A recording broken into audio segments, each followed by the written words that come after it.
Happy noon hour.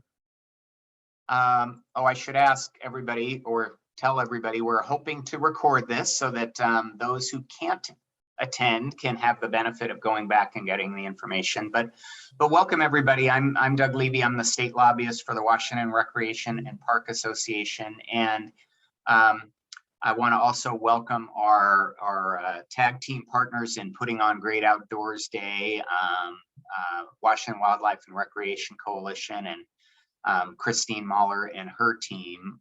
Welcome. So we have again combined to put on Great Outdoors Day. It's happening January 20th.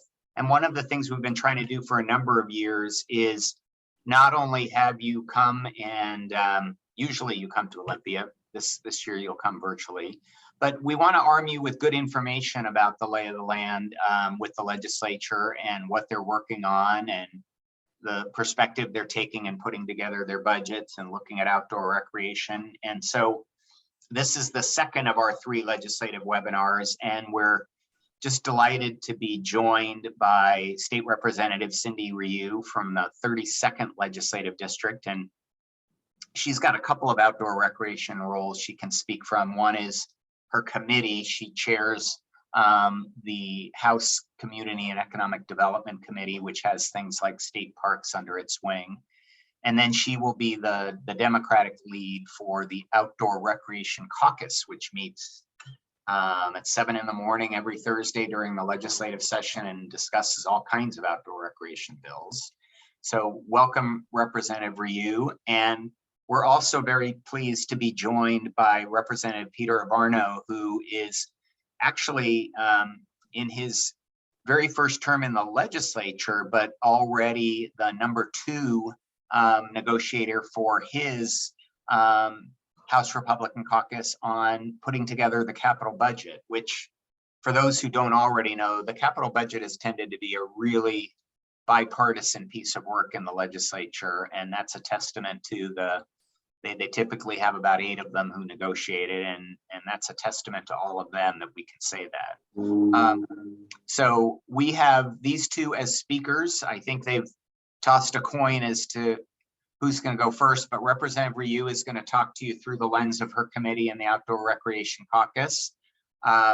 Representative Abarno is going to talk a little bit about how his caucus is approaching a supplemental capital budget. And then we'll open it up for questions. I should say too that we welcome your questions in the chat as we go, and we'll try and field those. And then when our speakers are finished, feel free to jump up and ask your question that way. I won't be able to see everybody, so I'll need a little bit of help with spotting all the hands. But please, whichever one of you wants to start us off, thanks again to both of you for coming. Yes, thank you so very much, Doug, and really appreciate all the information that you sent out to us, as well as very appreciative of what you wanted us to talk about, because that's really, I mean, we could talk forever, right? But you don't want us to do that. So definitely looking forward to co-chairing the Outdoor Recreation Caucus. And to start off the session, only Monday of this week, I was super excited to hear Speaker Jenkins' opening day speech about a world-class state parks and trail system. And so I'm going to take her at her word. So as you know, we are recognizing our parks, whether local or state, and trails as part of the infrastructure for tourism, for community development, for physical health, and as well as mental health. I will continue to work during the session, of course, through the Outdoor Recreation Caucus, but also from the Outdoor Recreation Roundtable, where many of you participated over the last 2 years. Just like that roundtable, but within the caucus, I will work also during the interim with you. So I look forward to any proposals that you might have or you want us to work on. Specifically about bills, this morning we heard House Bill 1707, wearing of personal flotation devices. As you're aware, this is not the first version because we've tried it many different ways.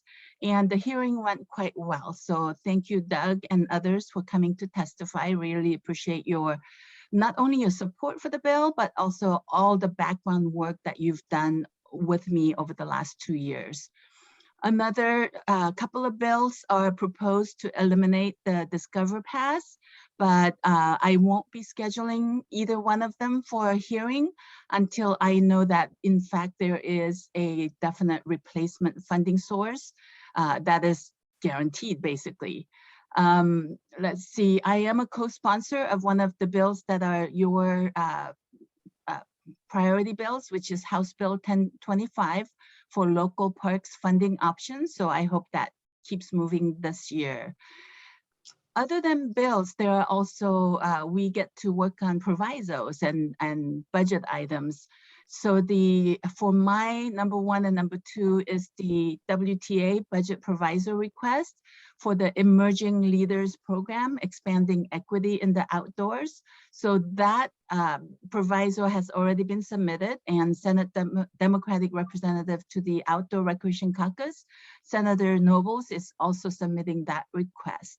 And of course, my hope is that we can scale after this experience that state parks will have in working with the Washington Trails Association program on their 3rd cohort, that we can scale it to not only just in state parks, but in the other agencies. The second proviso I'm working on is developing language for another $15 million on top of and beyond what each agency is asking for. And they hopefully will be continuing, not just one time, for agencies, 3 agencies, operations and maintenance backlogs. And so I am seeking co-signers for this request. So Representative Arbaño, if you would like to, I'll share the language with you. And I will, once we finish drafting it, then I will also ask the senators to sponsor this budget request. With that, I will yield the floor to Representative Arbaño. All right, I got it. Yeah, okay. So for those of you who don't know me, because I'm new or newer, obviously, I represent the 20th legislative district. So that is South Thurston County, all the way down to North Clark County. And maybe next year it's going to be a little bigger than that. So it'll likely go all the way to Vancouver. But I really want to thank you for the invitation. And I want to thank Ranking Member Steele on capital budget for having a conflict, because this really gives me a really good opportunity. I am an avid hiker, camper, Jeep overlander, 2 kids who love to rock hound. We love the outdoors and see the outdoors. I've always saw the outdoors as a city councilor, as a dad, as a husband, and now as a legislator as a really good way to invest in the community. And, you know, when you talk about investments, you know, investments in the community don't always have to have a monetary return. There's quality of life returns. And I think people are realizing that more and more, you know, coming out of COVID and mandates and lockdowns. I think, you know, it's magnified that issue that we as families, as individuals, need to get out of the house, get off our, you know, technology and enjoy the outdoors, and looking around and using things more. You start to realize what investments need to be done in our outdoors, whether it be trails, whether it be camping. We need to be doing more and more of those types of investments. The great thing about capital budget, and I've said we need more setups like these constitutional setups where you need a supermajority, because what's great about capital budget is Republicans need Democrats, Democrats need Republicans. You get the best investments, you get the best proviso language, because everyone is working together in finding the common good. And one thing that we saw in the last capital budget, which I think was really good, was investments in our trails and parks, and us thinking about how we can make them more accessible, how we can invest more in them. You know, in my community, I look at, which Representative Ryu, went to school in the 20th district, so I can say in our community, you know, we've got such great outdoors trails, the Willapa Trail. We've got the Tenino Trail to Yelm. I mean, there's so many great things that we can and should be investing in. And, you know, I can't speak for my entire caucus because we all come from very diverse communities and we have diverse ideas. But what I can say, speaking to members about parks and investments in the outdoors, is that they see this as critical as well. I know that Representative Dye had introduced 1824, which is that ORCA plan that you know takes away, eliminates the Discover Pass fee, and Representative Ryu talked about that as well. Okay, so how do we replace this and how do we look at it? What's good is that we're all looking at this accessibility thing together. Once we're on the same path of identifying the issue of trying to create more accessible parks and trails, we can together find that solution. And it's great to see everyone kind of on board with that, and investing more in those types of accessibility issues. Like I said, I mean, I think as a family person, you know, I see the great benefit, as Representative Ryu said, on how it improves not only your physical health, but your mental health. And I think that that's something that I think we all kind of knew, but really didn't appreciate it until you had to stay home more. And I think we're starting to appreciate that more. I think looking at safety, I'm going to plug my own bill, obviously, because you know, with trails and parks, there's also safety concerns. And yesterday, the Transportation Committee heard a very moving testimony on 1595, which is Zach's law, which helps promote warnings of cold water shock drownings, which are rising in our community. It's a real big issue. Sometimes you can see the dangers of rushing water, but you don't know how cold water is. And that's something that I think we can do more of. But I can say, just looking at the capital budget and saying, you know, we don't know how we're going to be able to use all the federal money. The language hasn't come out yet. We know that there's going to be about $84 million, $85 million. I didn't get the opportunity to listen to Representative Theringer and what he was saying, but I imagine it's about the same. It's looking at about 85 from last year, and there'll probably be more with reappropriations. I'm going to be advocating that we really invest in not spend money, but invest money with returns that aren't always just fiscal returns and financial returns and economic returns, which parks and trails and recs do because of obviously tourism, but also just for the community and the people around, the kind of quality of life return that we really need to start focusing on. Everybody on this Zoom call and everybody that's part of this organization, you know, are good stewards of the land. They understand the value of parks and recreation and trails.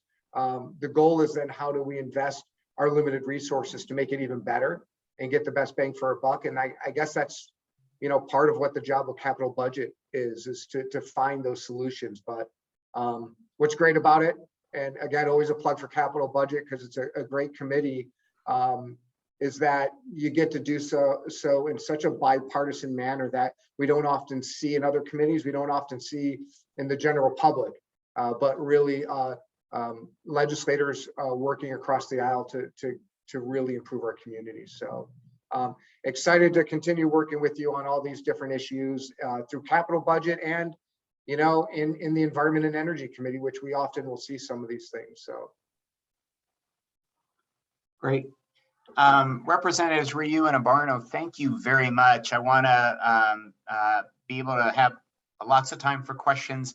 One of the things Representative Ryu brought up involved a funding request for maintenance and operations backlog for 3 of the natural resource agencies. And I know we have Andrea Imler here, and Washington Trails Association is very engaged in that effort. So Andrea, if you want to take a moment or two to just put in a little bit of a plug for that funding request, you're on.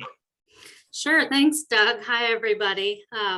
Sorry, I was also eating lunch at the same time. So happy to talk a little bit about the $15 million request that Representative Ryu mentioned earlier.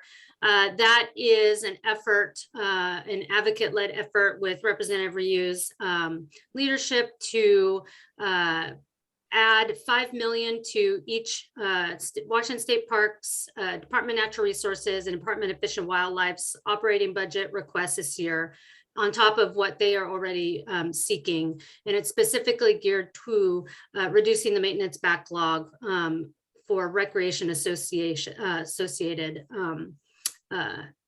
aspects on their land. So it's things like replacement of gates, trail maintenance, campground maintenance, replacing toilets, and appreciate all the support that we have received thus far. And if folks are interested in more information, I'd be happy to provide it, and I'll put my name, put my email in the chat box.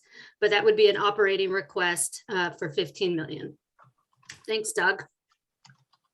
Great, thank you, Andrea.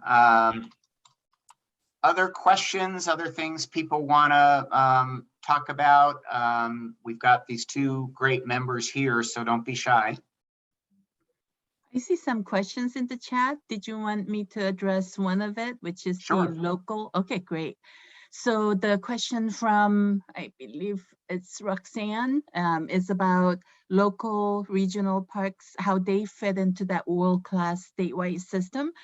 In fact, my first foray into politics was on the Shoreline Parks Bond Committee, and that was almost 20 years ago, and it was tough, but we got a bond going, and then eventually I became. It took a couple of tries, but I became the city council member, and then as mayor, I got to do a lot of the ribbon cuttings, and so I definitely agree with the sentiment that I think is being expressed here. Definitely local and regional parks are part of that world-class system that we are looking for, from small pocket parks in urban settings to much more regional, like the Burke-Gilman Trail, the interurban trail, and so on. So Yeah, let me, I go was ahead, just gonna say, I Representative would agree, especially, you know, coming from local government, you know, that's one of the things that you work on is, you know, local parks. How do you improve the quality of life from a local perspective? But local governments don't live in a bubble either, right? It's all got to tie in together. And I think that's what's great about trails and parks is that you, unlike a lot of areas of you know, policy or politics or government, you know, you operate within, you know, these geopolitical lines where when you're talking about trails and parks, the goal is to expand them and to connect them. And so I think, you know, the more we can do to enhance local participation in the greater system, the better. There's also a second question from Claire, and she's asking what's the legislature's role in allocating federal infrastructure funds, and what kinds of conversations are developing to tap into you know, everything that is related to parks, right? So appropriations, which I am sitting on, and I did sit on capital budget, and very exciting committee and definitely bipartisan committee. And then once my seatmate retired, I was able to nominate myself for and get on appropriations. And that is really where, even though we also in the House side have finance committee that deals with all the bills that talks about revenue, where the taxes are coming from, right? Appropriations is where we, I guess, make the bigger decisions of where should the federal funds go, right? And of course, they have a whole bunch of requirements, reporting requirements, as well as where we can spend them. So I think in appropriations, I'm not in leadership there. However, I do get a vote, and I understand it much more than I did the previous 11 years. And so that's really why I'm introducing those provisos, so that number one, they have really requests from one particular or several. I think I have quite a few already, but I'm asking for more to sign on, but that way they know who to go for and who the connecting persons are or stakeholders are. So that's kind of the proviso process is kind of a connecting and bridging way of getting things into the budget. And whether they're small, $180,000 or $15 million, proviso system works quite well. And the Senate has a similar process. Their forms are quite different. I'm sure people who have filled out those forms know that.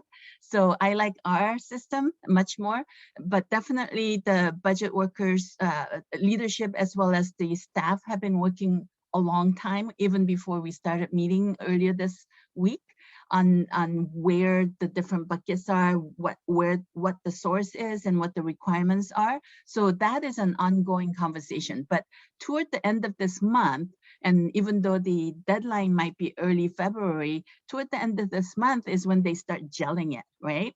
And so that's why I'm telling Andrea and everyone else, hurry up, get me the language, right? So, and then we are already getting the staff to write it up for us and research it for us, because that takes some time of the give and take, any questions, any implementation issues and so on. So that is Appropriations Committee's job of doing that. And that's where the conversations are happening, of course, in the light of the governor's budget, which we heard earlier this week as well. So it works. It's really complicated, but it really does work, and it does matter. I think I put in the chat, the provisos are being received warmly and with, especially by leadership, because of all the advocacy work that you've already been doing way before the session started. Yeah, and to add on that as well, you know, capital budget, you know, the committee meets, I think, once a week. We meet to discuss the budget and form the budget probably 3 to 4 times a week, sometimes late into the night, and we already started this week, which is why I have bags under my eyes. But to address Claire and Roxanne's comments on how it plays into the federal, so bonding capacity is going to be tight in this year, but with the federal money, reclaimed bonding capacity, hopefully continued positive revenue forecast, we'll have much more than, you know, what was carried forward, which is that $85 million. And a lot of that spending is going to be on infrastructure, which is a great one-time use for this money to invest in infrastructure. And these projects are often really large, cumbersome projects. But what it means for recreation is that the vast majority of the federal money that we're going to receive, you know, hopefully the language is going to be a little more, less and less restrictive. And it seems like that's the way it's been going. But we'll receive those infrastructure projects. What it means is that we'll use that money on infrastructure projects, that bond money on those, which then frees up other money that we can use for recreation and outdoors. So, you know, you might hear, you know, and for me, it was you know, inside baseball too, you know, you're swapping money. Bonds are pretty valuable. You normally will use the bond money for, say, a planned broadband. Well, now, if you get federal money for broadband, you can use the federal money for the broadband, which frees up the other money to use for parks and rec. So even though the language may be restrictive and may not include everything to deal with trails, parks, and recreation, we will, as we go through this, swap that out, and it does open up capacity.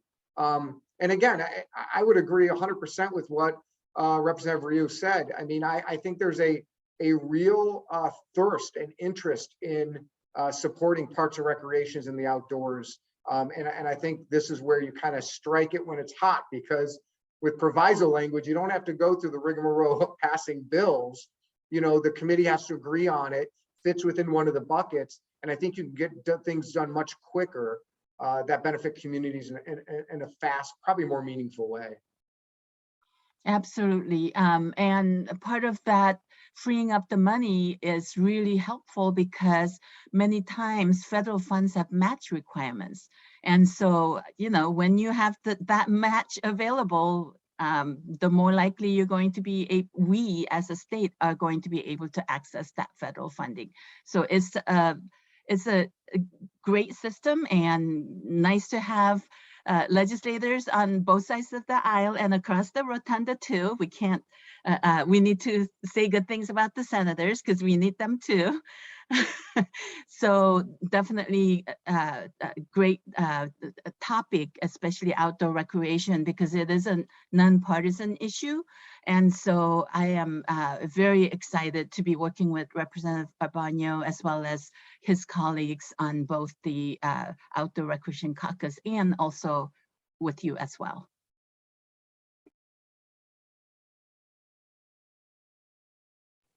Thank you both. I'm not seeing other questions in the chat. I might like to see if we can have, if you two wouldn't mind, we have Christine Mahler here. Christine, if you wouldn't mind taking a few minutes to outline some of what the coalition is bringing forward as priorities. And then Roxanne Miles is here, our WRPA legislative chair. And Roxanne, maybe you can talk about House Bill 1025 and a couple of things that are high on the WRPA's list. Hi, Doug. Thanks so much for the time. So I won't harp too much on items that have already been talked about, but we are supporting the initiative for that 15 million in funding for addressing some of the backlog. Also supporting Senate Bill 5504 to expand Discover Pass free days, really just to make things clearer for our populace who doesn't necessarily understand which pass they're supposed to use when and who manages what lands. So just really making our public lands more accessible to everyone. I'll also leave some of the local parks funding discussion. As you mentioned, Roxanne will talk about that, but we are supporting our partners with that, as well as House Bill 1672, really looking to clarify the conservation futures levy and that it shouldn't be subject to that 1% property tax limit, an effort that our partners at Trust for Public Lands are leading. No financial implications, just really a clarification for local parks so they can have additional funding. On the capital budget side, there is an initiative for the Farmland Protection and Land Acquisition, FPLA. We all love our acronyms. Really looking to allow for conservation easements on land bought through FarmPie, which is really looking to provide low interest loans to buy high quality farmland that's at risk of development. Really targeting equitable access for would-be farmers, especially BIPOC, Black, Indigenous, and people of color, who oftentimes face even greater barriers on getting into that industry. So really trying to increase equity there. And there's a few others as well in terms of stewardship funding for DFW and DNR, but I'll keep it a little brief there, but we really look forward to having our advocates meeting with both of you next week as well to share some more information about those.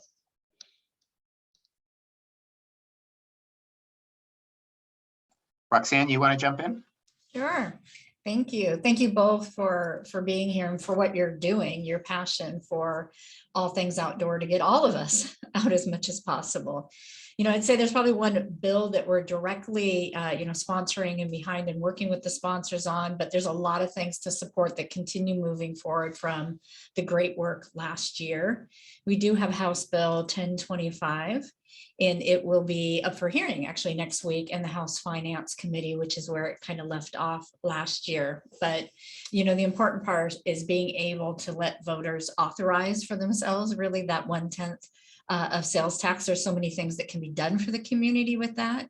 We definitely are looking at it through an equity lens. I think there's the advantage that with our systems contributing to tourism, to be able to have tax funds come off of sales tax and tourism in order to feed back into those local systems is a great way to move forward. So there's definitely more of an equity lens and requirement that we're more than happy to have in that bill as it goes through this time.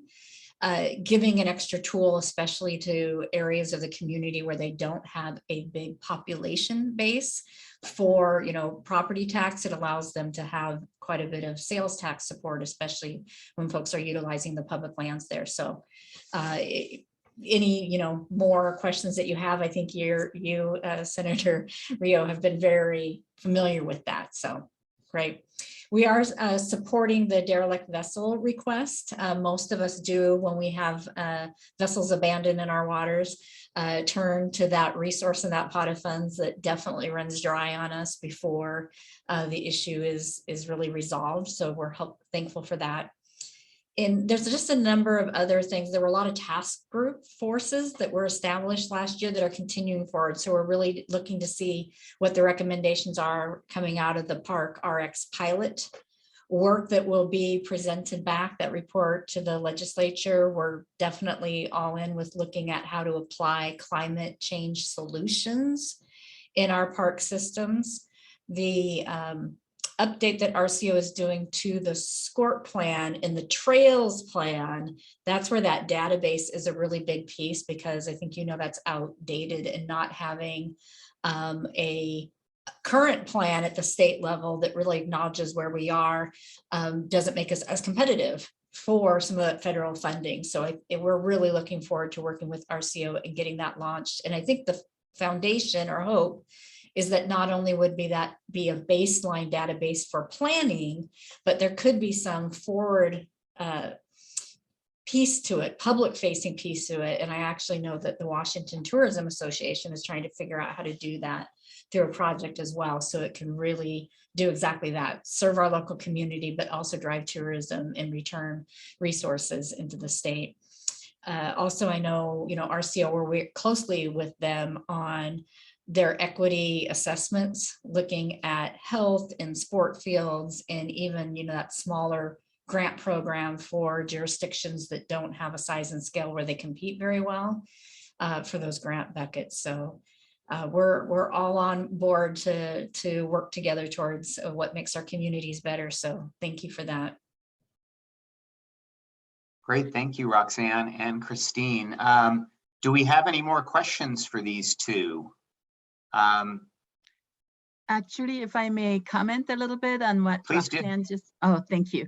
So I do serve on the Washington Tourism Marketing Authority, and I had heard that, definitely the outdoors is a huge part of tourism, but I didn't know that particular detail of it.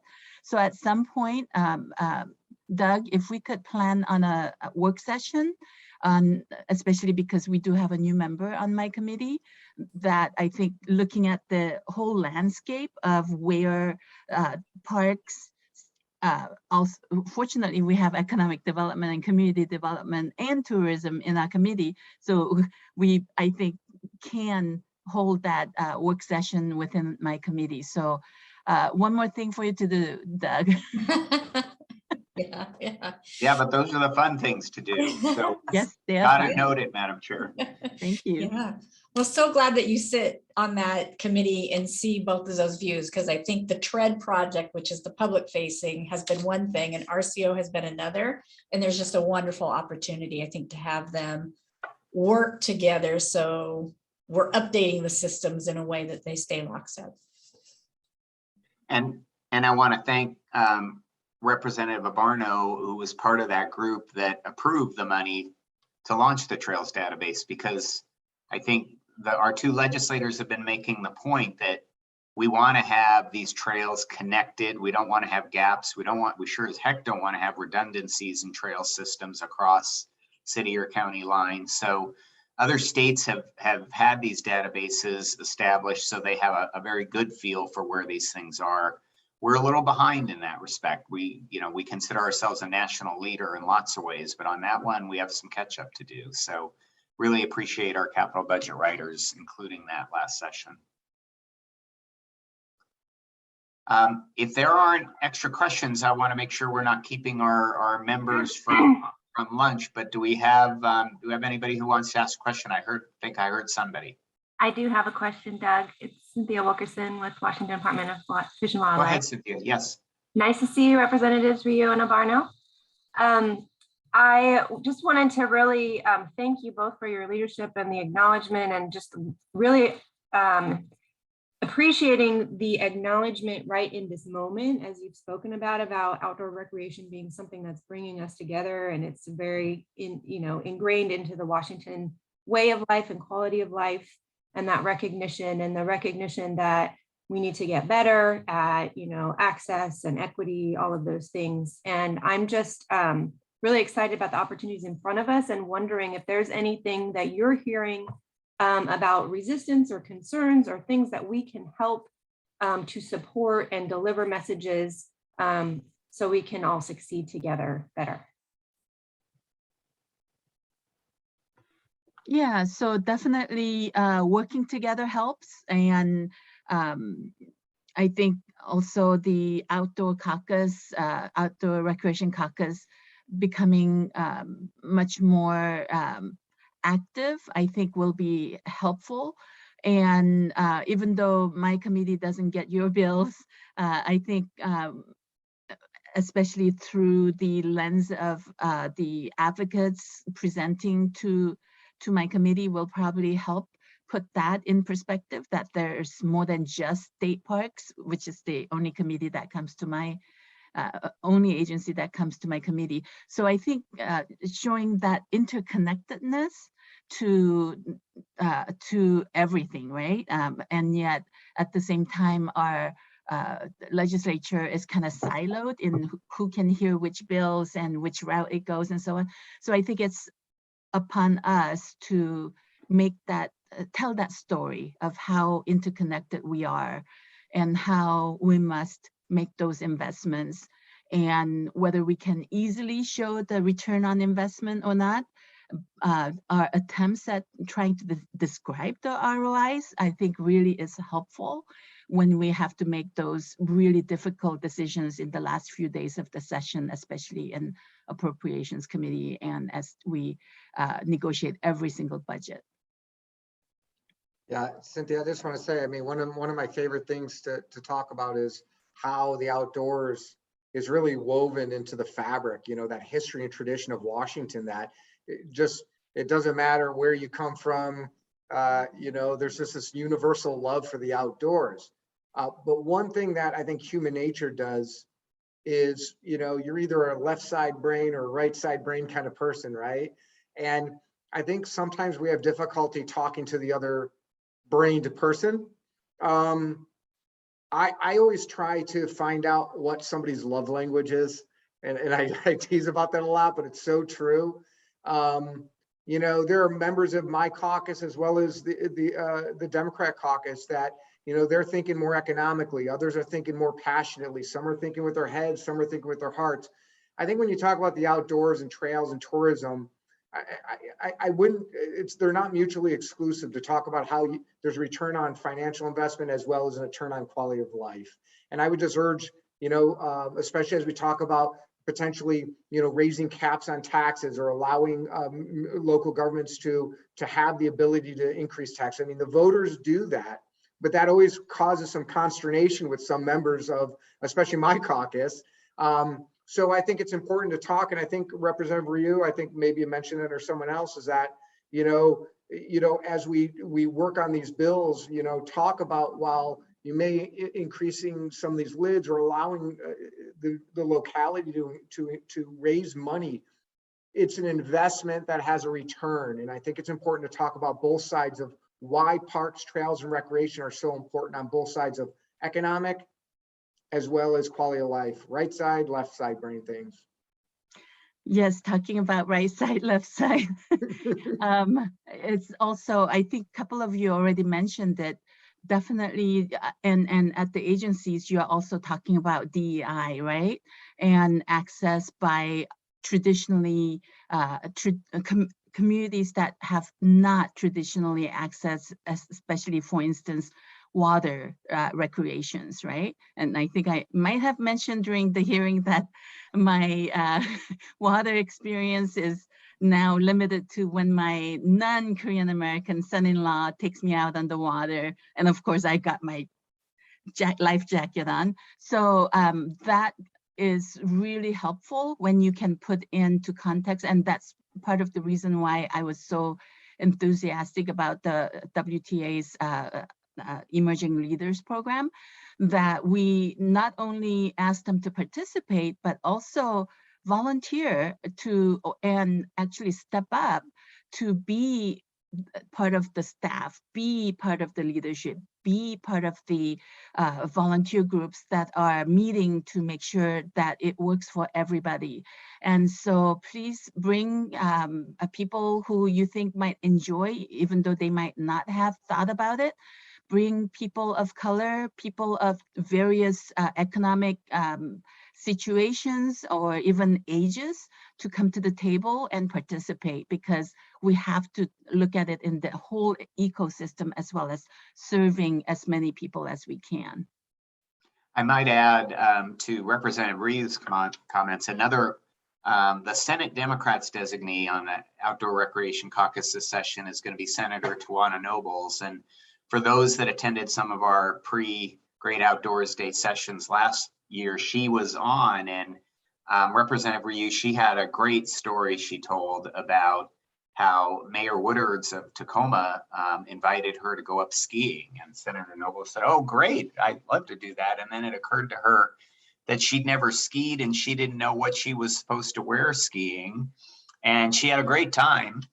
And one of her passions is, how do I help get communities of color from a young age to see all the great things about the outdoors that the rest of us do, so that it's ingrained in all of us. And so great comments.